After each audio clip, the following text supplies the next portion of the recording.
Welcome to PM Student Video, the life of a project to be.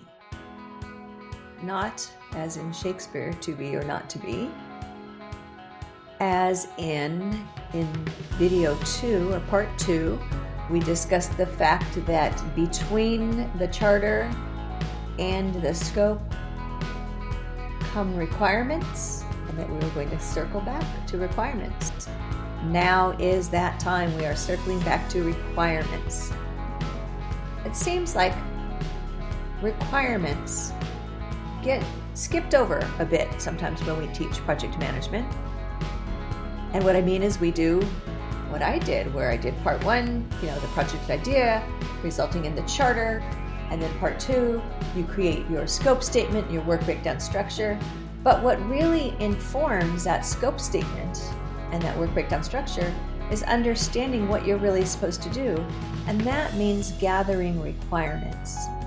Now, why sometimes this gets skipped?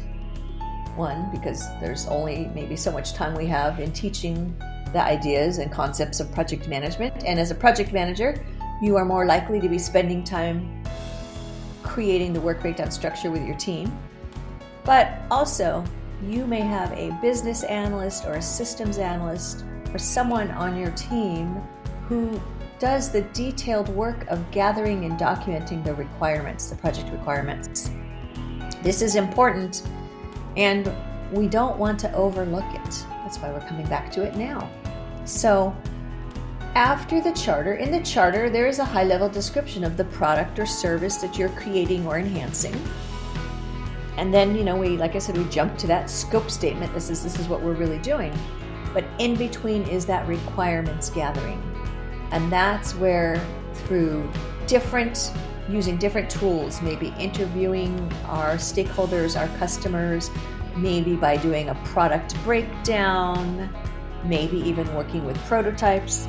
This is where we really get clear on what is it we really need to do, what is really required, what is the work, what are we creating, okay? And that is based on the high-level discussion that came from the charter.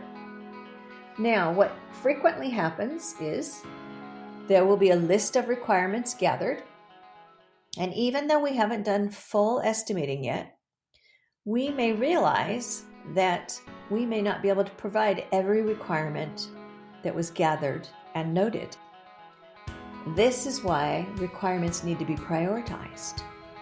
Because let's just say, for example, you work with a business analyst, and your business analyst does an excellent job conducting the interviews and gathering the information and facilitating the gathering and documentation of the requirements. And as it's time to work to pull that into the scope statement, let's say there's 15 requirements, but you all know that based on the expectations, you're probably only going to be able to deliver 10 of them. And that's why your requirements are prioritized. So what is likely to happen is that requirements 1 through 10, the 10 most important, move into the scope statement. And then that's what goes into the work breakdown structure, and that goes into the work breakdown structure dictionary. So there's this, step where requirements are gathered, they're documented. We often put them in something called a requirements traceability matrix, which describes what the requirement is, why it's important, information like perhaps how that requirement will be met, how it will be tested, who will verify that it was tested, who will sign off on it.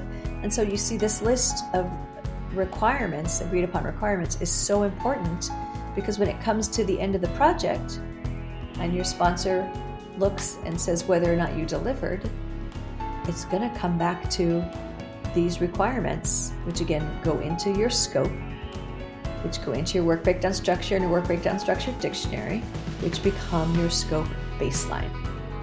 And that's that, I'll say, missing piece when we went from part 1 to part 2. And there you go. Thank you for listening and watching.